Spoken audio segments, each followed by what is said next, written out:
All right, we're back.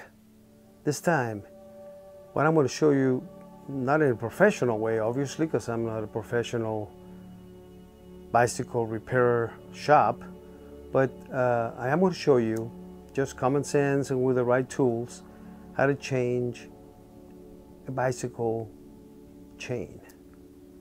How to change a bicycle chain. That's almost a tongue twister. I just recently bought a bicycle for my wife at a garage sale. It was pretty decent price, and actually it's a nice bicycle. It's a little one of those little touring bicycles, but it's a one-gear bicycle. So I had to go buy a chain at the Walmart, and hopefully I got the right one, and a little tool that is used to clamp the chain back together. Well, you'll see. Anyways, this is a common sense, logic kind of way of doing things around the house, and we're going to change that.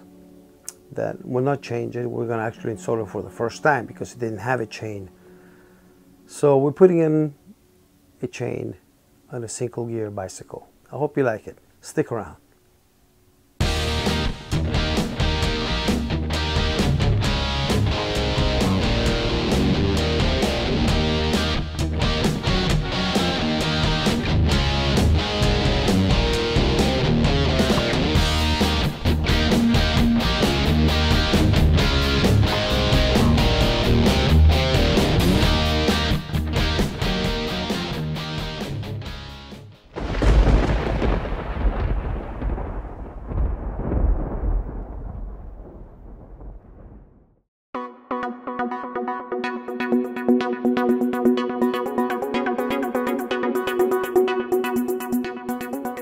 I like to start by showing you the bicycle itself. It's a simple cruiser bike, and it's going to need obviously a new chain. This is a used bicycle bought in the garage sale, so I had to buy other parts such as the single chain and a bike shop kit tool, and this is used to be able to lock the chain back in place once you make the right length and so on. First, we got to take that cover off. As you can see here, you got to take the cover so you can get to the chain area. But it's much easier if we turn the bicycle upside down. By doing this, you're able to reach all the areas much easier than if it was on its tires. This cover has two screws, and we take those off with just a screwdriver, a Phillips screwdriver, all you need. And then you take the other one off where the sprocket is. You take the bike shop chain that you bought at Walmart or anywhere else that you can buy one, and you open it very carefully with the blade so that you're easy to access it, or in case it doesn't fit or it doesn't work for you, you can return it. Just tape it back together and it's a complete box. It comes with a little extra piece in there that is really the little wing that attaches to the chain to put it all together. Now you got to take off this brake pedal, because see, this bicycle brakes as you rewind the pedals, and you take that off, loosen it. You don't have to completely take it off, just loosen it, and loosen the two nuts that are in the rear part of the wheel. Now I temporarily have the chain on there just hanging in place. Now you put on the chain and you find out the length. How long is this going to be? Now by putting this right about 2 o'clock or 3 o'clock in the big giant sprocket, you can tell where they meet. Now it's probably going to be loose, but to make sure you have it loose enough and not too tight, I temporarily used a clamp to show you how it's held together. how they match. Now this is not necessarily the right place to put it because we don't know the length and the tension of the chain. So once we get the tension of the chain, we know that that's loose enough. Now we already have loosened up those nuts in the back that are allowed tight or loose. Since it's already in the loose position, I mark it, and it should come, when you put it together, it should be loose. The chain should be loose.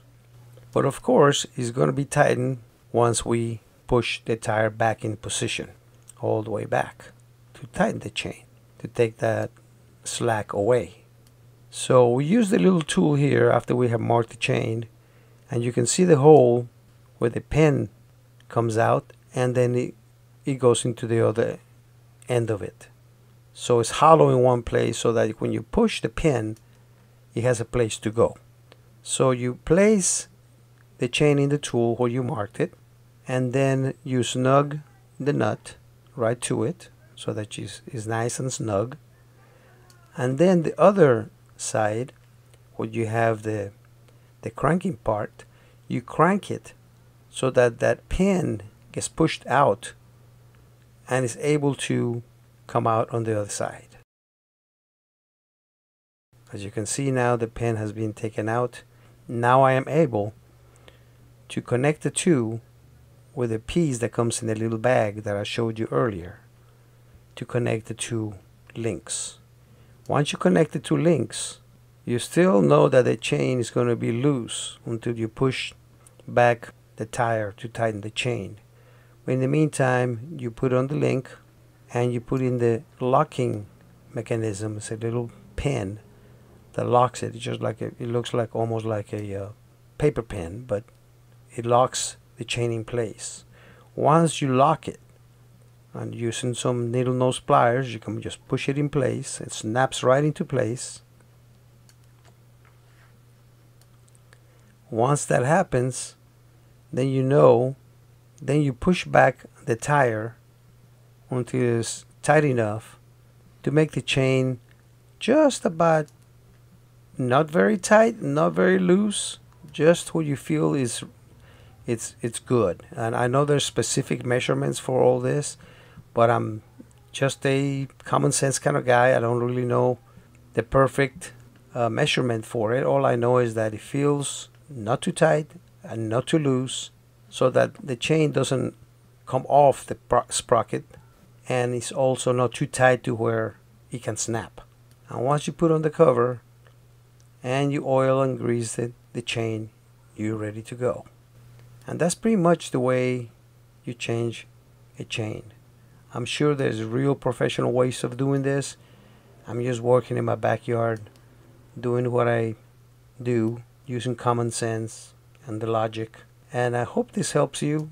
And if there is some specific measurements that I should have mentioned, let me know in the comments. But like I said, not too loose, not too tight of a chain. Make sure you center that tire when you pull it back, so that both sides of the nuts are even, so that the tire is in the center of the frame.